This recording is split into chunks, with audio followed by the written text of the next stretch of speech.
सबको जय मसीह की। Praise Lord. प्रभु का धन्यवाद करते हैं आज के दिन के लिए।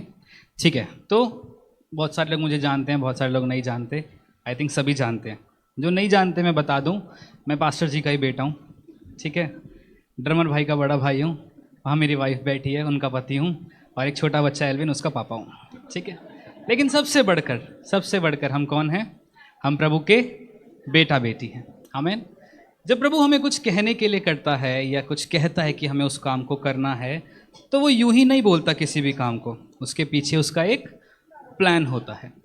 जब हम इस बात को, जब मम्मी ने कल बोला कि ऑफरिंग के लिए आपको ऑफरिंग एनकरेजमेंट मुझे लेनी है, मैं बड़ा खुश हो गया। मैंने कहा चलो प्रभु तेरा धन्यवाद। सैटरडे की मीटिंग लेते थे, 5 मिनट आज मिल गए, प्रभु का बहुत धन्यवाद। तो जब हम ऑफरिंग के लिए बात करते हैं, ऑफरिंग से आप क्या समझते हैं? क्या पैसे देना ऑफरिंग है? देन ऑफरिंग क्या है? ऑफरिंग का अगर हम वर्ड देखें, सॉरी कोई कुछ बोला, खुद को चढ़ाना। ठीक है, अगर हम ऑफरिंग वर्ड देखें तो उसका जो पहला वर्ड है वो है ऑफर।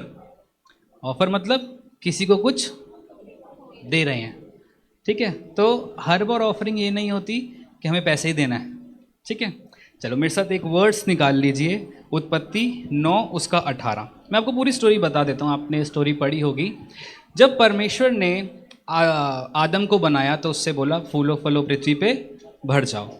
जब चीज़ें आगे चली, उसने पाप किया, बहुत सारी चीज़ें खराब हो गई। लेकिन आगे आते आते जब परमेश्वर नूह तक पहुंचा, 10वीं पीढ़ी तक पहुंचा, तो प्रभु ने बोला कि मैं लोगों को बना के पछताता हूँ। अब मैं लोगों को जल प्रलय के द्वारा नाश कर दूंगा।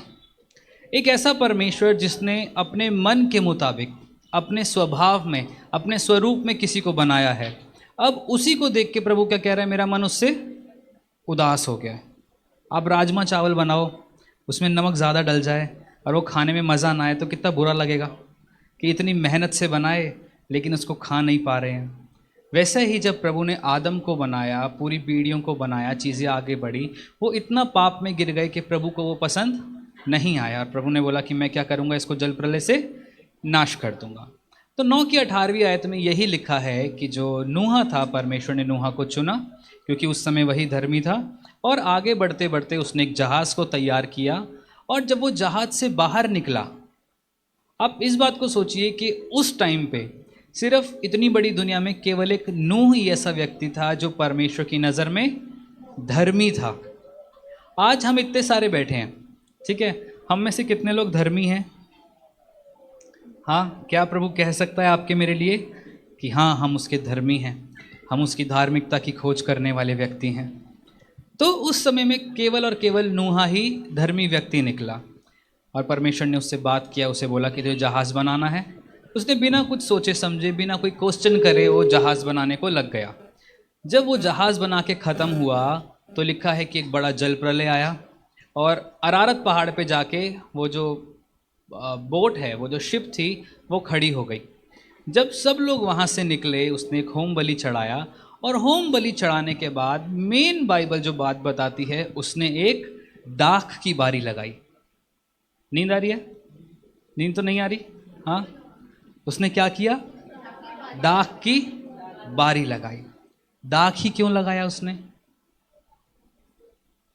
दाख ही क्यों लगाया? दाख अंगूरों को कहते हैं, ठीक है, और अंगूरों से रस बनता है। उसको ज़्यादा फर्मेंट कर दो तो वही रस शराब कहलाता है। उसने दाख की बारी ही क्यों लगाई? सेब लगाता, आम लगाता, इतना बड़ा बड़ा फल है वो, है, मौसमी लगाता, ठंडे करके जूस भी पी सकता था। लेकिन दाख ही क्यों लगाया उसने? इतना सारी चीज़ें थी, लेकिन उसको दाख ही लगाने की क्यों ज़रूरत पड़ी? और वहाँ लिखा है कि जब उसने दाख की बारी लगाई, उसने उसके फल को काटा, उसमें से उसको वो जूस बनाया, उसको पिया और मतवाला होके नंगा पड़ गया। एक प्रभु का दास जो कि बहुत मैच्योर है, पूरी मानव जाति की शुरुआत सेकंड टाइम उससे हो रही है। प्रभु बोल रहे कि तुम फूलो फलो पृथ्वी पे भर जाओ, और एक मैच्योर व्यक्ति क्या कर रहा है? दाख रस पी के मतवाला तो हो गया, साथ में नंगा होके पड़ गया। कितनी शर्मनाक बात है ना। अगर मैं यहाँ पे कुछ ऐसी हरकत करूँ तो क्या आप कभी मुझसे बात करना पसंद करोगे? नहीं करोगे। क्यों? पास्टर का बेटा है तो क्या हुआ, ज़्यादा हरकतें करनी आ रही हैं? हाँ। लेकिन बात यह है कि एक मैच्योर व्यक्ति जब कुछ ऐसा करता है तो हमारी एक्सपेक्टेशंस उससे टूट जाती हैं, हमारी एक्सपेक्टेशंस उससे खराब हो जाती हैं। और नूहा की ज़िंदगी को अगर हम देखें तो नूहा के लिए अगर किसी बात को याद किया जाता है तो वो यही है कि उसने बोट बनाई थी। इस नंगेपन को कोई याद नहीं करता उसके, है ना, जो परमेश्वर में हो के उसने किया। लेकिन मैं आपको बताना चाहता हूँ कि जितना मजबूरन या जितना ज़रूरी, मजबूरन नहीं ज़रूरी, जितना इम्पोर्टेंट वो बोट का बनाना था, उतना ही इम्पोर्टेंट ये रेवलेशन भी है कि वो क्यों नंगा हो गया। आज बहुत हम में से ऐसे हैं जो आत्मा में नंगे पड़े हैं। दाख पीने का मतलब ये नहीं होता कि हम दारू ही पी रहे हैं। दाख एक ऐसा फल है जिसको आप खाओगे तो बहुत टेस्टी है, लेकिन अगर उसको लंबे समय तक फर्मेंट कर दिया जाएगा, लंबे समय तक उसको छोड़ दिया जाएगा, तो उसके अंदर गंध आनी शुरू हो जाएगी, वो सड़ना स्टार्ट हो जाएगा। आज हम सब आत्मिकता में बहुत अच्छी तरीके से दौड़ने के लिए चलते हैं, हम प्रार्थनाएं करते हैं, उपवास करते हैं, बहुत चीज़ों से अच्छा करने की कोशिश करते हैं, लेकिन कहीं ना कहीं जब वो चीज़ें एक लंबे समय तक हमारे घर कर जाती हैं और हम समझते हैं हम कुछ कर रहे हैं, तो वो चीज़ें सड़ांध मारने लगती हैं, वो चीज़ें अंदर ही अंदर हमें क्या करती हैं, खराब करने लग जाती हैं। जब उसने वहाँ पे उसको बनाया और वहाँ लिखा है वो नंगा होके पड़ गया। पहली चीज़ तो उसने बनाया क्यों? उसने दाग की बारी लगाई क्यों? वो कुछ भी लगा सकता था, लेकिन अगर वहाँ पे लगाई है तो इट मीन्स उसका एक प्रोफेटिक मीनिंग है। यीशु मसीह ने अपने आप को क्या बोला है? मैं कौन हूँ? मैं दाख लता हूँ और तुम क्या हो? उसकी डालियाँ हो। उसने वहाँ पे क्या लगाया था? दाख ही लगाई थी। इट इज़ प्रोफेटिक कि जब हम नई चीज़ों की शुरुआत करते हैं, जब हम प्रभु को अपने साथ लेते हैं, तो हम दिखाते हैं, हम बीज भी प्रभु का ही डालते हैं। हम जो दाख बो रहे हैं वो ये नहीं हम अंगूरों को बो रहे हैं, हम जो बो रहे हैं उस बोने में भी यीशु मसीह ही दिखना चाहिए। लेकिन वहाँ पे वो जो दाख थी उसको पीने के कारण उसके ऊपर नंगापन आ गया। लेकिन जब यीशु मसीह ने अपने आप को उस क्रूस पे दे दिया, उसके लहू से नहाए जाने के कारण, उसके लहू से धुल जाने के कारण हमारे ऊपर शेम नहीं आई, हमारे ऊपर ग्रेस आ गया। उसने वहाँ पे कुछ बोया। कहाँ पे बोया था? नूह के समय में कुछ बोया गया था, लेकिन उसका फल कब मिला? यीशु मसीह के आने पे। आज जो आप बोओगे उसका फल हो सकता है एक दिन में ना मिले, एक साल में ना मिले, हो सकता है 10 साल में भी ना मिले, लेकिन जब आप कुछ बोओगे तो प्रभु कहता है कि जब तू कुछ बोता है तो उसको काटना मेरा काम है, मैं उसको बढ़ा के तुझे दूंगा, मैं उसको बढ़ाऊंगा तेरे लिए।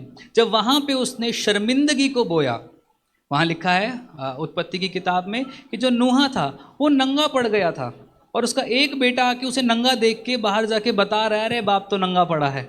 उसके 3 बच्चे थे, शेम, हाम और यापेत। एक बच्चे ने नंगा देखा, लेकिन उसको मैच्योरिटी इतनी नहीं थी, उसको आत्मा में समझ इतनी नहीं थी कि अगर मैं अपने बाप की नंगपने को या फिर अपनी बाप की नग्नता को बाहर जाके बताऊंगा तो मैं भी कुछ बो रहा हूँ, है ना, मैं भी अपने वर्ड्स के द्वारा कुछ बो रहा हूँ और आने वाले टाइम में मुझे उसको काटना पड़ेगा। उसने कैसे काटा? जब उसने नंगेपन को बोया, उसकी शर्मिंदगी को बाहर जाके बोया, तो वचन बताता है कि उसके बाप ने उसे कर्ज किया।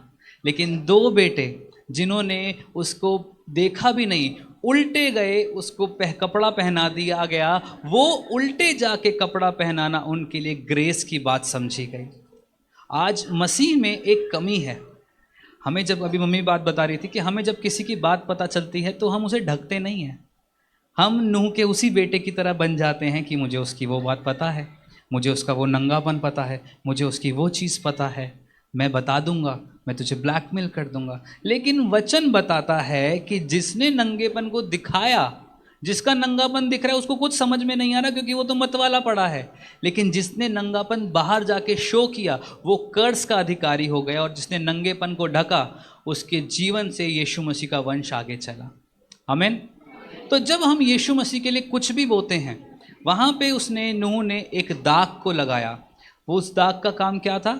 वो एक प्रोफेटिक दाग थी जो दिखा रही थी कि आने वाले समय में वहाँ तुम्हें उस दाग से भी पीना है, तुम्हें इस दाग से भी पीना है। जब नूह ने अपनी समझ चला के उस दाग में से पिया तो वो मतवाला हो गया, उसके ऊपर नंगापन आ गया, उसके ऊपर कर्ज आ गया, उसके ऊपर शेम आ गई। लेकिन जब यीशु मसीह वाली दाग में से होके हम लोग पीते हैं तो हमारे ऊपर से शर्मिंदगी चली जाती है, हमारे ऊपर ग्रेस आ जाता है। जो वहाँ पे नूह पी के नंगा हो गया था, वहाँ यीशु मसीह ने अपने आप को सूली पे नंगा चढ़ा के हमें अपने वस्त्र पहना दिए। जो वहाँ पे उसने नूह जब वहाँ पे गया वो एकदम नग्नता में आ गया, लेकिन यीशु मसीह ने हमारे नग्नता को दूर कर दिया। नूह ने अपनी जिंदगी के ऊपर लज्जा को लेकर आया, लेकिन यीशु मसीह हमारी जिंदगी के ऊपर ग्रेस को लेकर आया। जब आज हम कुछ बोते हैं तो इसका मतलब ये नहीं होता कि हमें सिर्फ पैसा ही बोना है। नूह ने पैसा नहीं बोया था, अब्राहम ने पैसा नहीं बोया था, पौलुस ने भी बहुत जगहों पे पैसा नहीं बोया था, बहुतों ने अपना विश्वास बोया था। आपको पता है वो जो लहू बहने वाली औरत थी जिसको 12 साल से लहू बहने की बीमारी थी, उसने क्या बोया था? कुछ भी नहीं बोया था। मैंने जब आपसे ऑफरिंग की बात करी तो ऑफरिंग से हम एक ही बात समझते हैं, कुछ जेब से निकाल के दे दो। लेकिन अगर किसी के पास कुछ है ही नहीं, वो क्या देगा? बाइबल में तो लिखा है कि एक विधवा थी जिसके पास सिर्फ 2 दमड़ी थी, उसके लिए वही सब कुछ था, उसने दे दिया। एक और जगह बाइबल बताती है कि एक विधवा औरत थी, उसके पास आटा था, उसके पास तेल था, उसने वो भी बो दिया। आज आपके पास आटा तेल है नहीं है नहीं जानता मैं, आज आपके पास पैसा है नहीं है नहीं जानता मैं। नूह के पास तो नहीं था, उसने नहीं बोया था। लेकिन नूह ने जो बोया था यीशु मसीह में आके हमने उसे काटा है।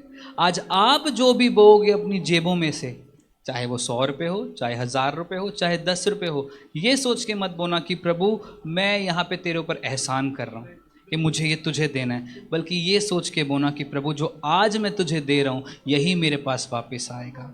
आज आप प्रभु के साथ प्रेम को बोएंगे तो प्रेम आपकी ज़िंदगी में वापस आएगा। उद्धार को बोएंगे, उद्धार आपकी ज़िंदगी में वापस आएगा। किसी के लिए माफ़ी को बोएंगे, प्रभु माफ़ी आपकी ज़िंदगी में लेकर आएगा। बाइबल कभी भी ऑफरिंग ये नहीं बताती कि अपने पैसों को देना है।